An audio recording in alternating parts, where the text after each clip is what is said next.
Mga idol, kagabi pala ay nagpunta kami ng Tagaytay. Dinala ko yung aking family at aking mga baby para mailabas ko naman sila kasi minsan ay boring din sila pag nasa bahay lang. So dito kami nagpunta sa Tagaytay, malamig na lugar. Dito kami at saka minsan lang din tayo magpunta dito kasi mura lang yung mga bilihin dito.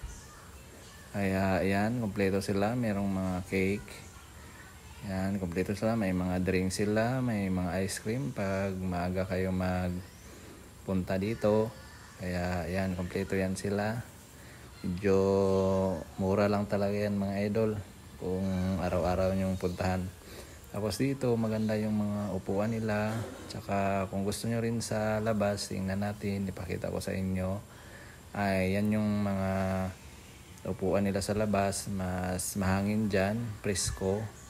Kaya dito pala ay late na kami dumating. Ito yung kaibigan namin, sinama namin dito kasi wala naman din siyang ginagawa. Ayan, sabi ko mag-date sila ni kanyang jowa pag magpunta rin dito sila uli. Yan, yun, natapos na sila nag-order kaya nagbayad tayo dyan lahat. Yan. So dito tuwang-tuwa yung aking mga baby. Yan, dito sila. Kaya habang ay dito sila, upo-upo lang. Kaya hintay muna sa mga order nila. Pina-order ko sila kung anong mga gusto nila. So dito tuwang-tuwa sila at hindi lang lagi sila sa loob ng bahay. Kaya dito, ito yung mga cake nila. I-zoom in natin yan. So medyo mura lang yan mga idol. Ayan, kung gustong mga mahilig ng cake. Kaya maganda rin yung nila, klima talaga sa Tagaytay.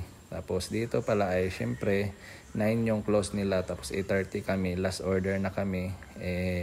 Okay lang naman ni Kuya kasi Bisaya rin yung sa amin. Bisaya rin naman ako kaya pinagbigyan kami na maka-last order kami.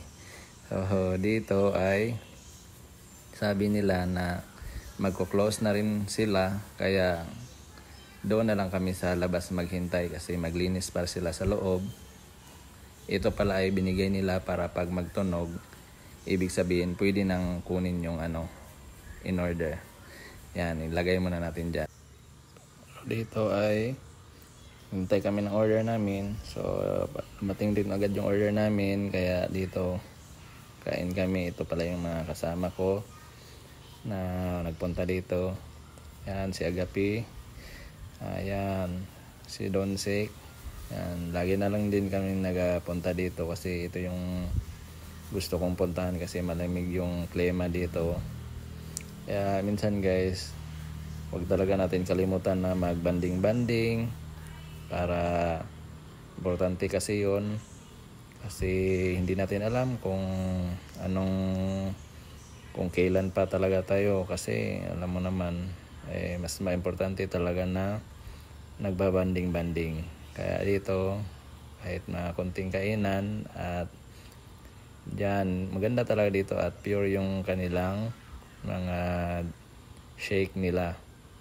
Kaya guys, kung gusto nyo magpunta rin dito, talagang maganda rin talaga dito. So yun lang mga idol.